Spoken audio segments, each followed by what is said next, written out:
Hey guys, Grim here. So, this review has spoilers. Um, I got the chance to go see the brand new Wonder Woman movie yesterday. And I know everybody's talking about Wonder Woman. You are probably sick of hearing about it. But I wanted to put in my 2 cents. So, if you don't want to watch it, don't watch it.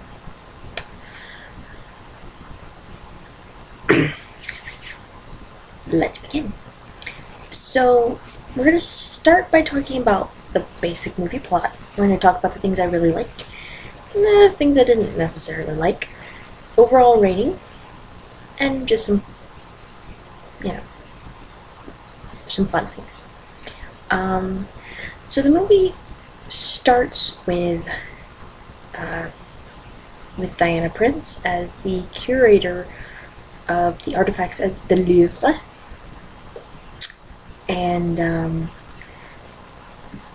Bruce Wayne has sent her a photograph, which triggers this big long flashback memory sequence, the whole movie, about how she left Themyscira.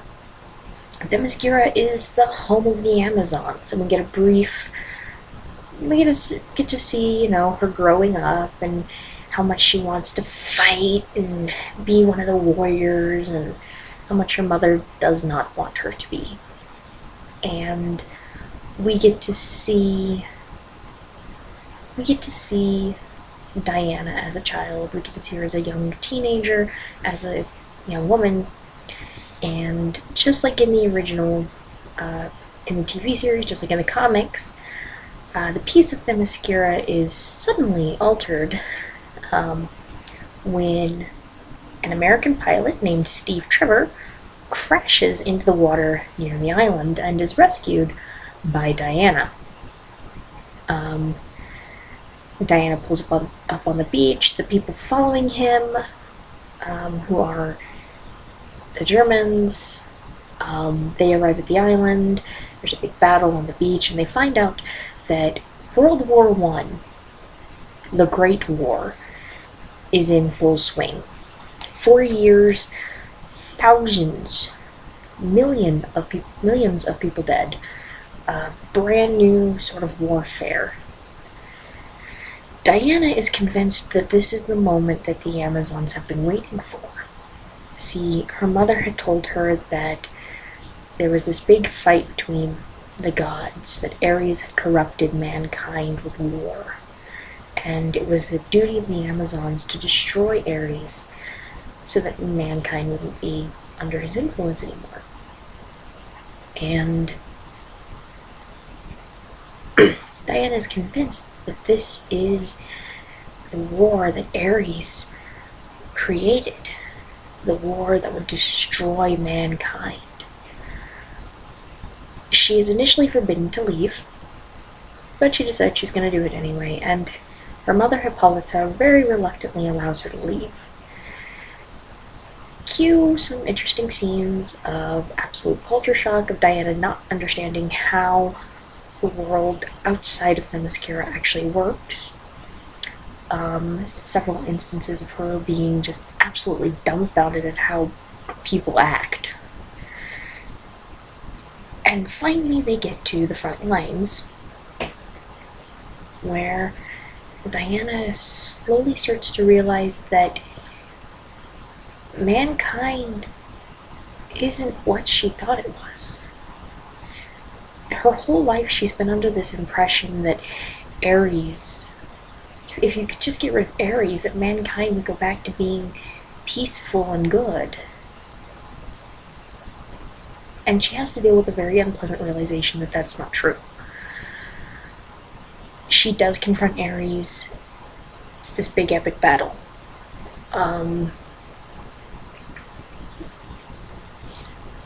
But we'll get to that.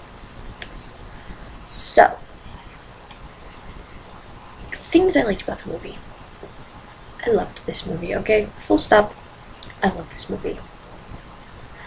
My pansexual ass is sitting in the theater thinking I would do him, her, and the entire island. But that's me. But I I loved this movie, and for a lot of the same reasons that other people are talking about. It's very rare to see a movie where women are allowed to be human. I've seen a lot of people. I've actually seen one person who criticized it, asking where the butch women are. It's like, no, you're misunderstanding. You can find hundreds of movies where your hero, where your female action lead is that tough as nails, shows no emotion, one single manly tear kind of bullshit. It's nice to see a woman who is allowed to show a full spectrum of emotions, and none of them are invalidated by the people around her telling her that she shouldn't feel that way. Diana is allowed to be happy. She's allowed to be curious and joyful. She's allowed to be indignant. She's allowed to be confused. She's allowed to be angry. She's allowed to be sad. She's allowed to be loving and tender. She's allowed to just be a person. Oh my god. It's a radical concept. She's allowed to have a heart. And she's not invalidated or viewed as weaker because she has it.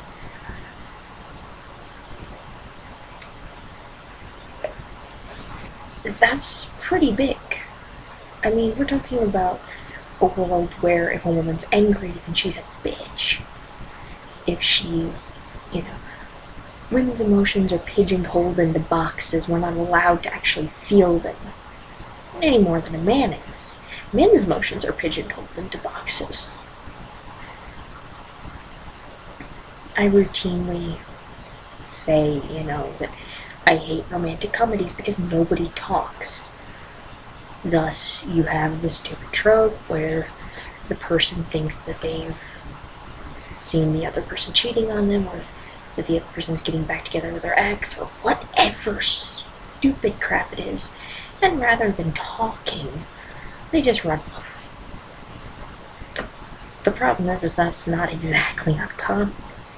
People don't talk about their emotions because they don't want to acknowledge them, and I'm probably one of the worst people to talk about this, because I do it. Granted, part of that is because I'm not always sure what I'm feeling, and I need to take a few minutes to figure it out. Or a few days. But to have a character who is allowed to just feel is refreshing. I also really liked the fact that she is allowed to be the hero.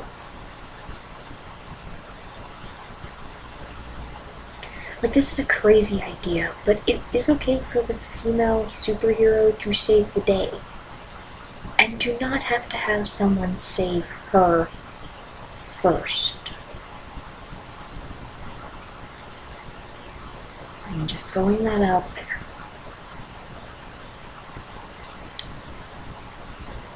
I liked the humor. I liked how sometimes it was cheesy and goofy. I loved Themyscira. I love the island. I just love it.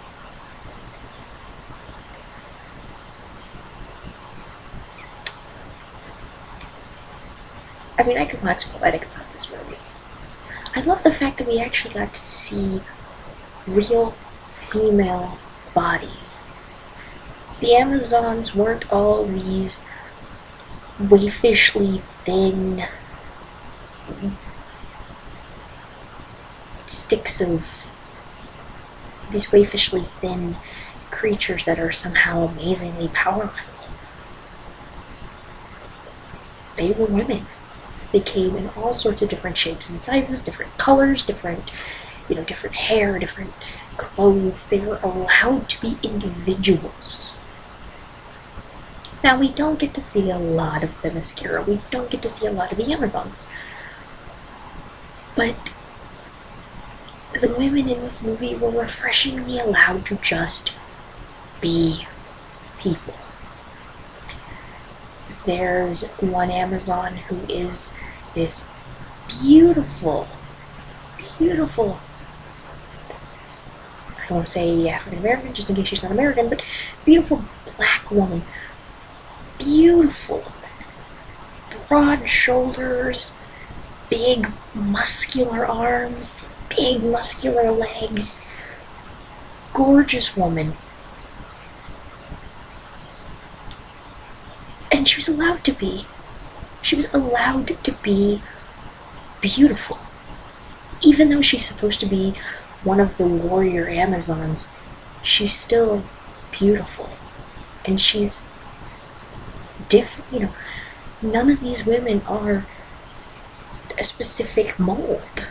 They're allowed to be, every single one of them is different in different ways, which is so refreshing.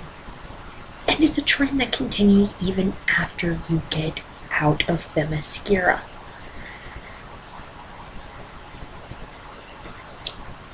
I can't remember her name. I think it's Katie. Steve Trevor's secretary. I believe her name is Katie or Kitty.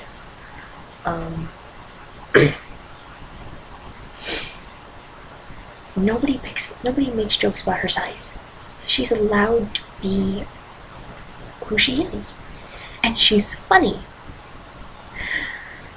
She is. She's a wonderful character. She's clever. She's not funny because she's the punchline. She's funny because she's genuinely just cute and funny and pleasant and bubbly.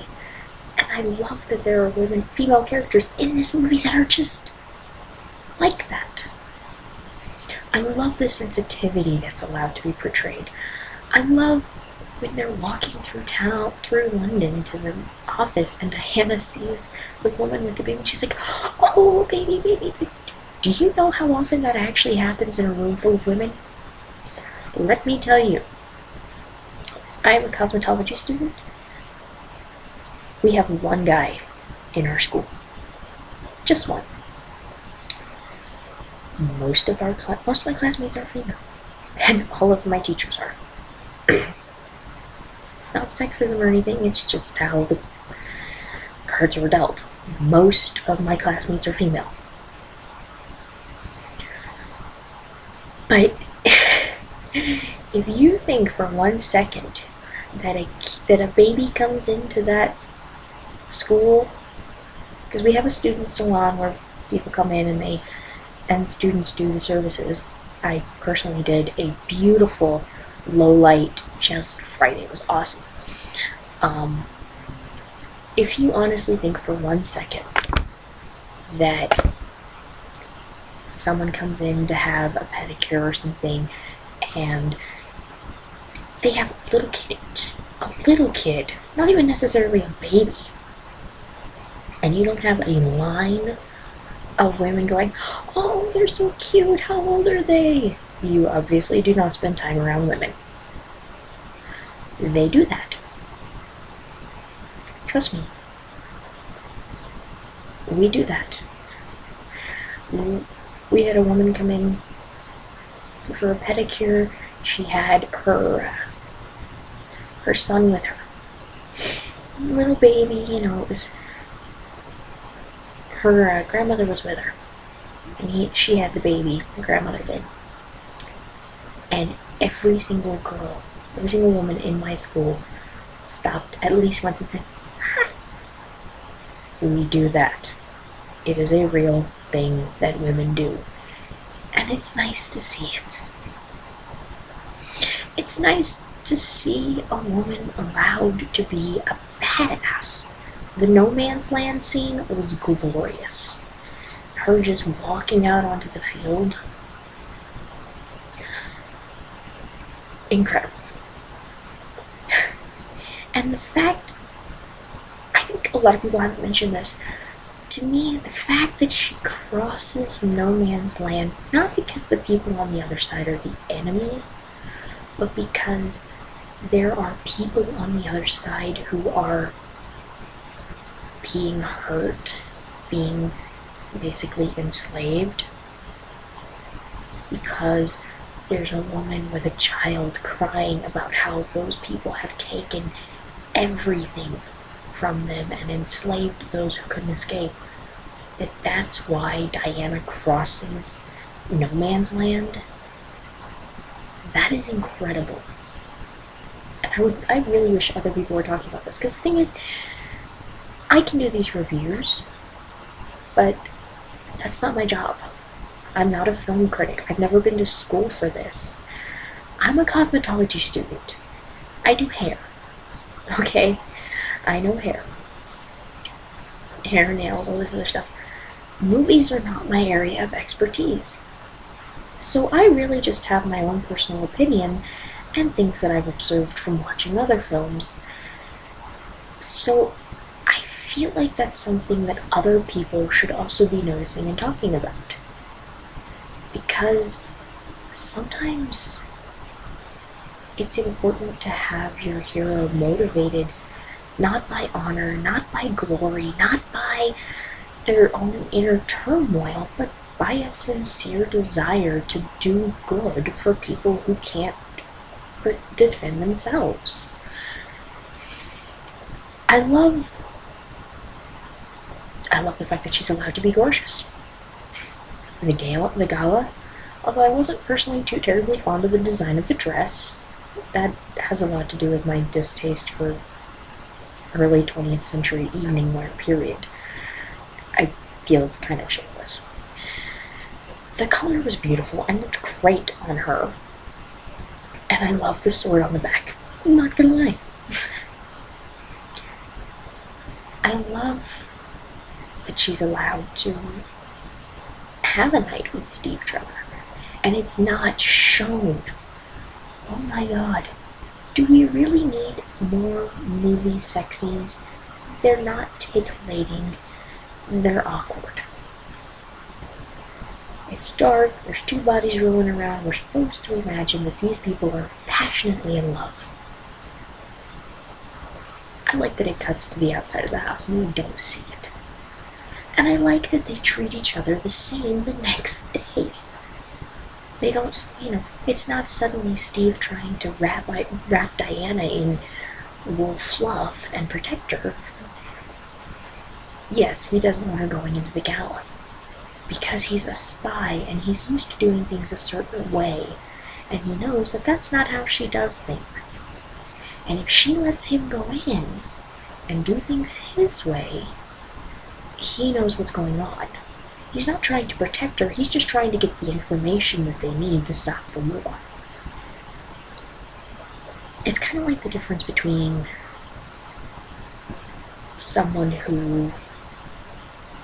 the difference is the person who gathers the intel and the person who uses the intel.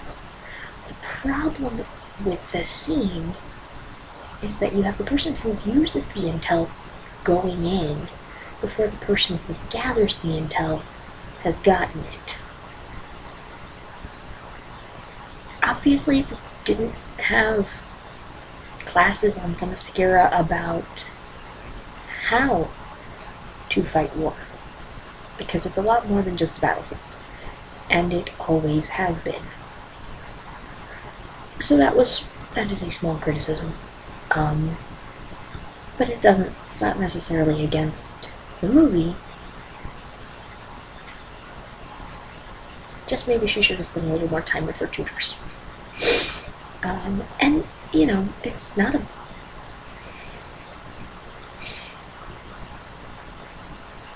I think it's just something that it was good for the film, I think, because it allowed there to be a little bit of conflict between Steve and Diana,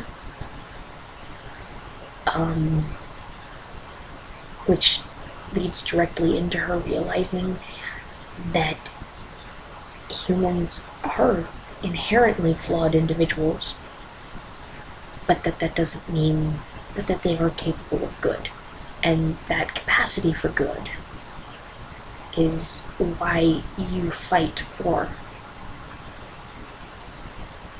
the right things for justice.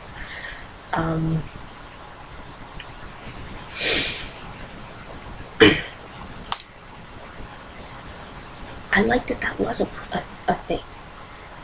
I like that she kills, spoilers, she kills Ludendorff thinking that he's Ares. And nothing stops. And she doesn't automatically think to herself, oh, I got it wrong, Ares is someone else. Her first thought is, why aren't they stopping? And she starts to understand. It's a painful realization for her that mankind isn't inherently good, that he does have that dark side in him, that Ares isn't responsible for all of the misery. Finding out that and coming to terms with that and realizing that yes, mankind is inherently flawed and they're capable of horrible things, but some of them are good and brave and they try. That is such a powerful thing.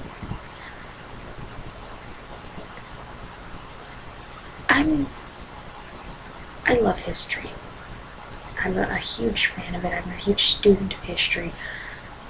After I finish my cosmetology program, I would love to be able to go to college for a history degree on my own time when I can set the pace.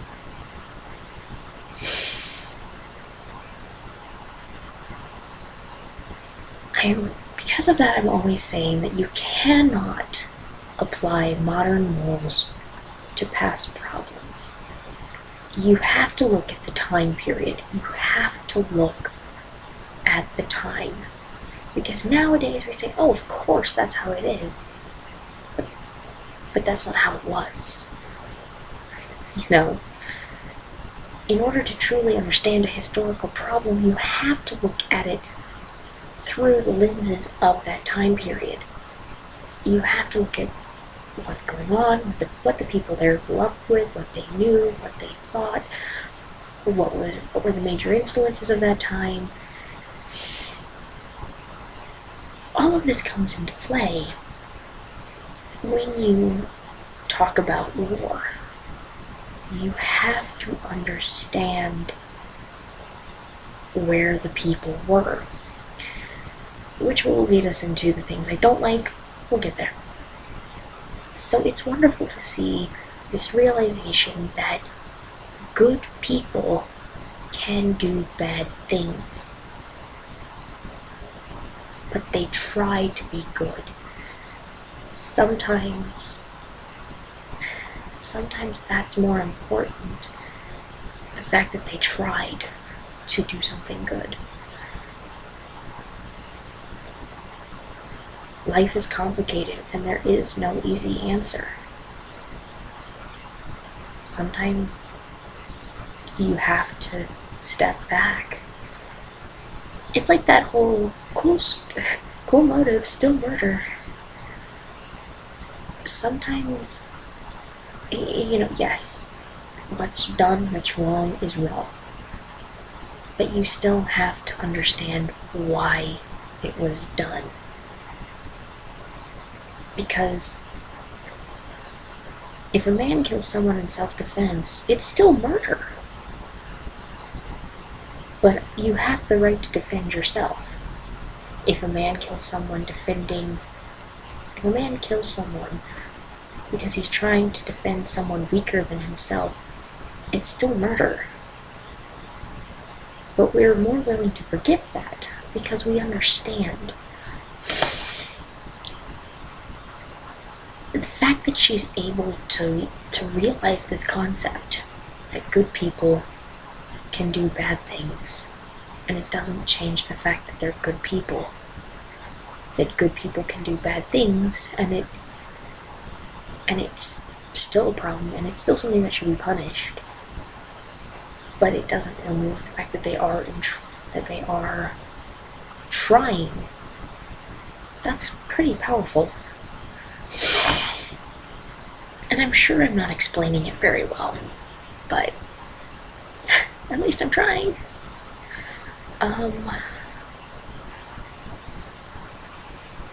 I did like how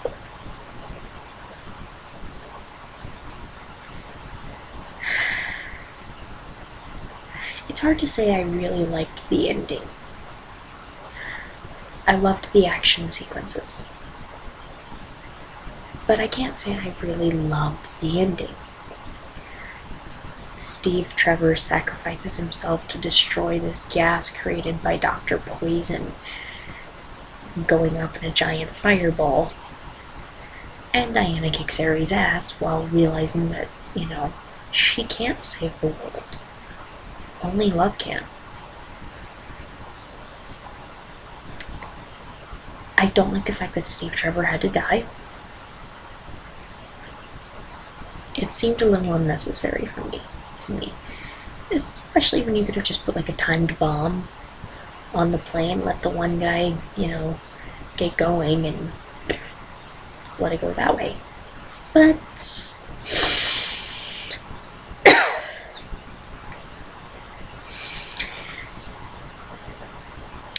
what I did like is that even though Diana comes to the conclusion that love can save the world, she doesn't become this, it's not love can save the world, let's hug kind of thing. It's love can save the world, but until it does, we have to fight for it. Until the day when we can put down arms, when people can realize that fighting isn't the answer. You have to defend the things that are good in the world.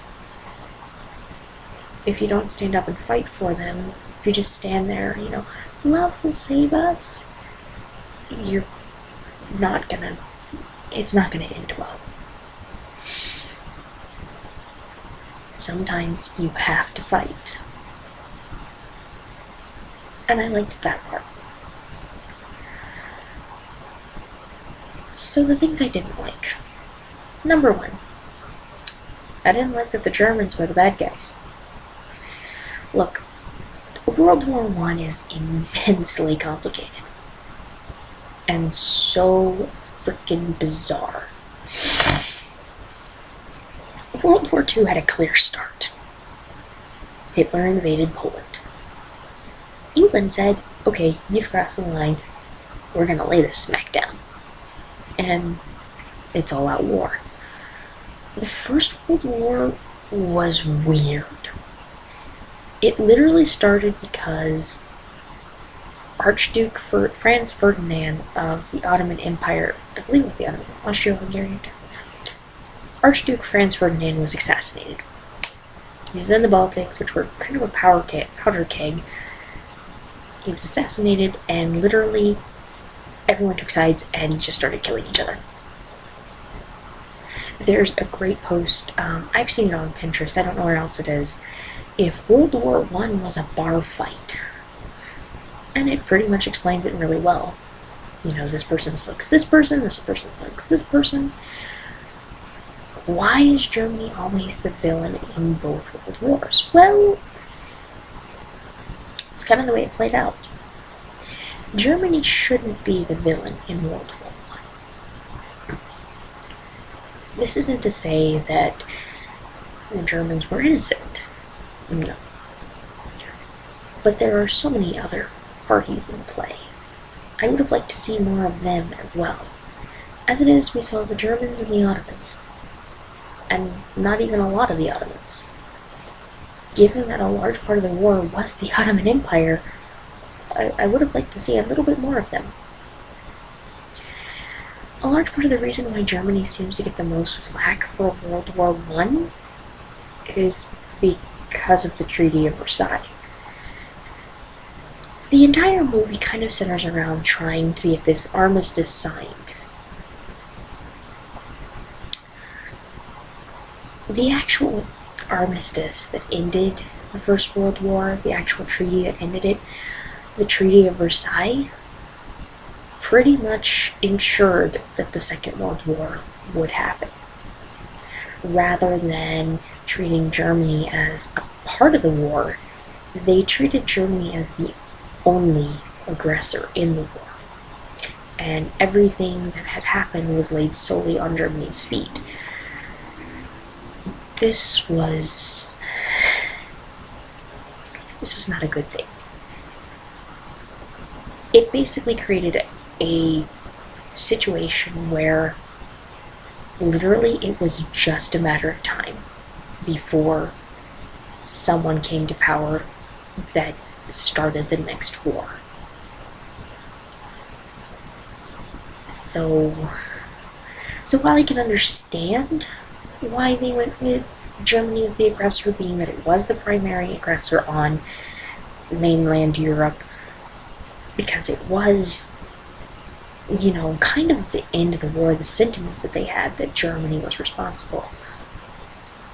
I do get tired of Germany always being the villain in this. The world wars are so much more complex than just Germany. There's so much more you can do with this. So much more. And it would have been nice to see something more. I didn't particularly love... Like I said, I didn't really love the end.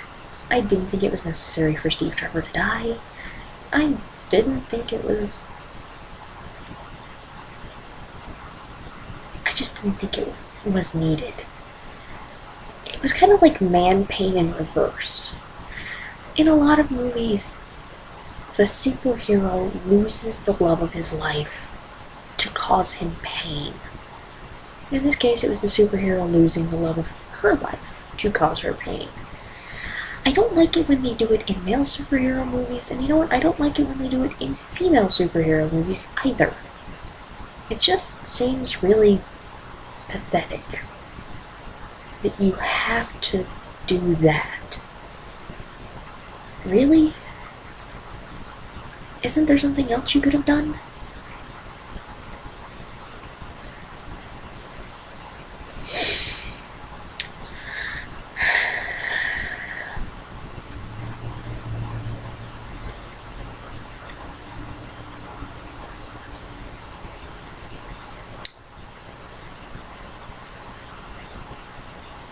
That really annoyed me. I'm not gonna lie. That really annoyed everyone tore at me.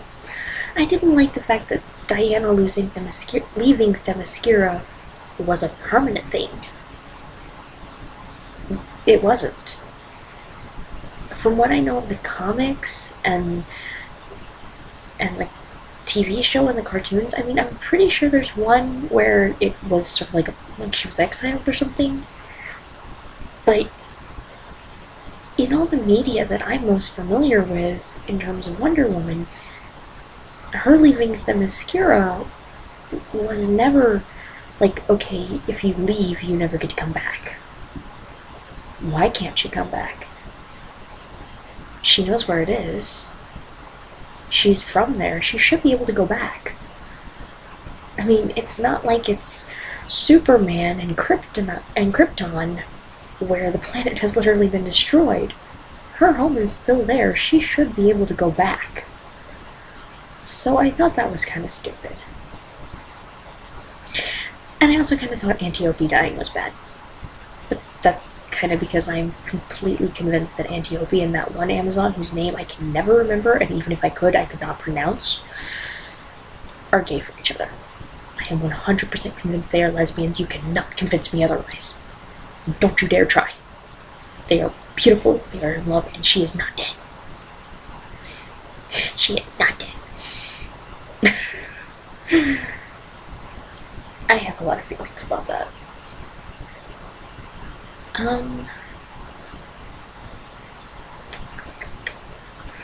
I wasn't hugely fond of Ares. Now,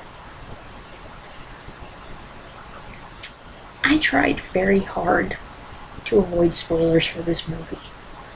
However, I did know walking in that his character wasn't what he seemed. Now, again, I can't remember the actor's name. I want to say Thelan? He played Remus Lupin.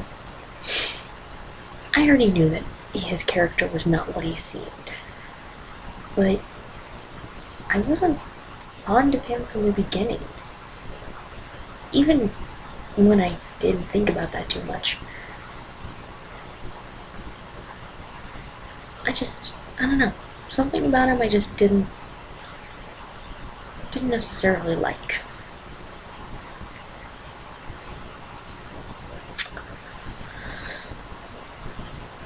And I don't know who would have been better for it, though. Like, the character was fine. The dialogue was fine, and I didn't think he did a bad job as an actor. I just kind of feel like something was missing. Maybe it was the mustache. Maybe the mustache was a problem. But unfortunately, mustaches were kind of a thing. Oh! Okay. Slight side note. There was not one single teacup with a mustache guard in that film. My grandfather had full beard and mustache. Well, beard and mustache.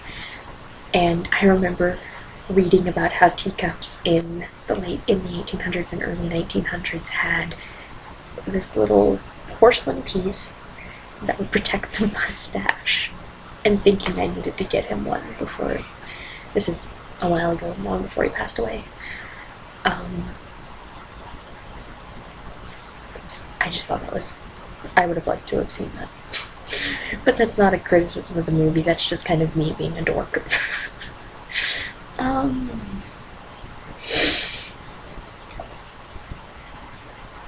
I wasn't hugely fond of the effects. Y'all, I love this movie.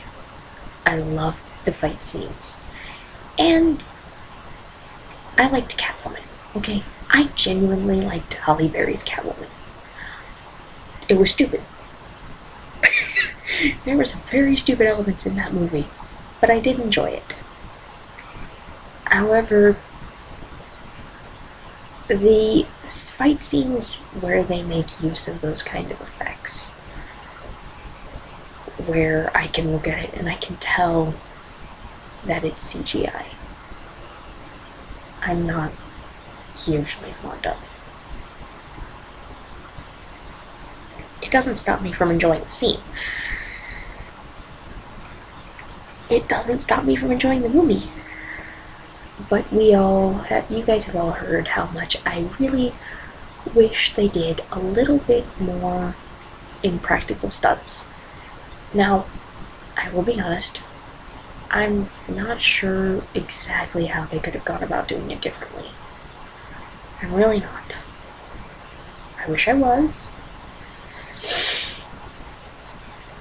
But I'm not. I mean, some of the things that they had her doing, the only other way I've seen that kind of stuff done is in cheesy kung fu movies, which isn't really the route you want to go. Not that I think they're bad, I just don't think that style would have went well with this movie. It's just a personal thought. So, while I will be the first person to say that I thought some of those effects were really bad, or just really cheesy, they don't take away from my enjoyment, and they're not really all that high on my list of things I didn't like.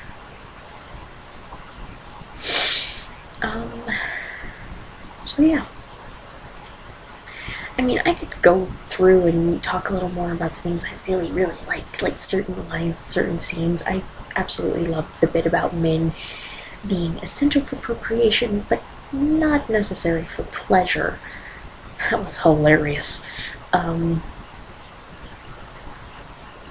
But it's really not necessary. Do I think this movie is worth seeing? Yes. I think it's entirely worth seeing. And I'm really glad that it's out. I kind of wish that there had been more movies like that. There had been movies like this when I was a kid. Not more movies, but there had just been a movie like this when I was a kid, where you had a female character who was allowed to just be a human being. It's pretty revolutionary to have someone who's allowed to be, confused and happy and excited and scared and upset and sad and angry, all these different emotions. I thought that was pretty special. And I think it's great for little girls to see a superhero who is a woman. That's pretty awesome.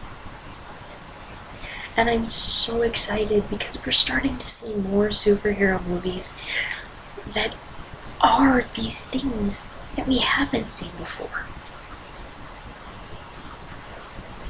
We're starting to see superheroes who are black, who are, Hispanic, Muslim, all these different things. I'm so excited.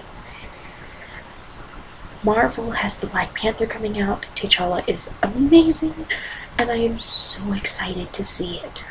I am so excited to see it. Although, much like this movie, I will likely miss opening day, and probably opening week. I work, there's no way. There's talk that Captain Marvel is coming out. Marvel's been saying it's coming out. I am excited. I am so excited. We're seeing female superheroes. We're seeing just so many cool things coming out. And I'm really excited to see new ideas. Because these are comics that have never been translated into big screen adaptations. I'm excited. With that being said, please stop making Spider-Man movies. Please. Or, if you must make another Spider-Man movie, please, instead of Peter Parker, Miles Morales. Please. There's only so many times I can watch Peter Parker become Spider-Man. Give me something new.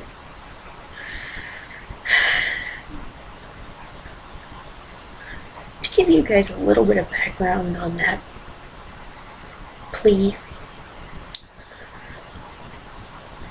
the oldest of my brothers will be graduating high school soon. Not next year, I don't think. The year after.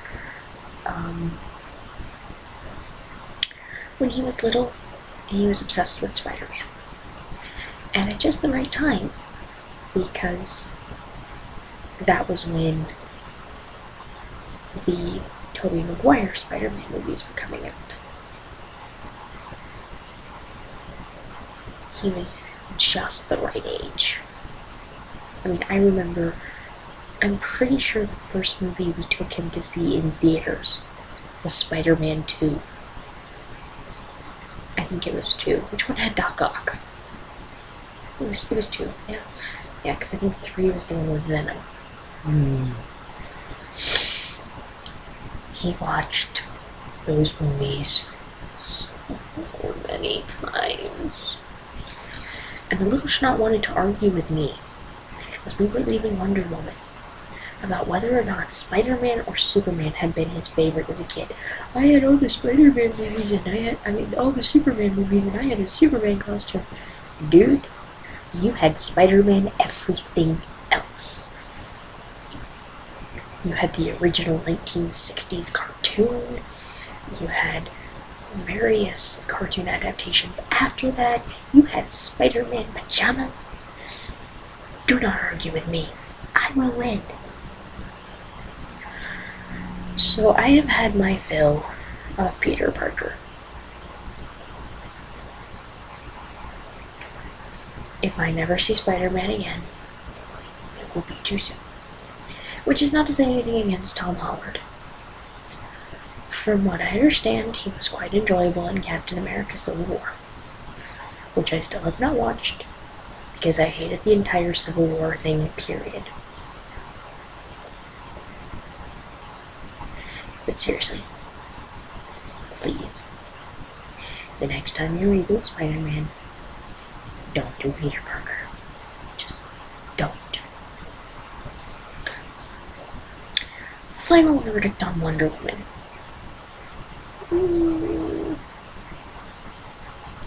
Give it an 8.5 out of 10.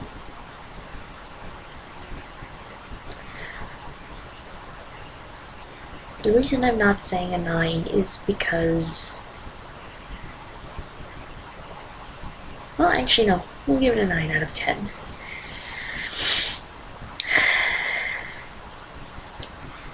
It's a great movie. I loved it. I think a lot of people will enjoy it. But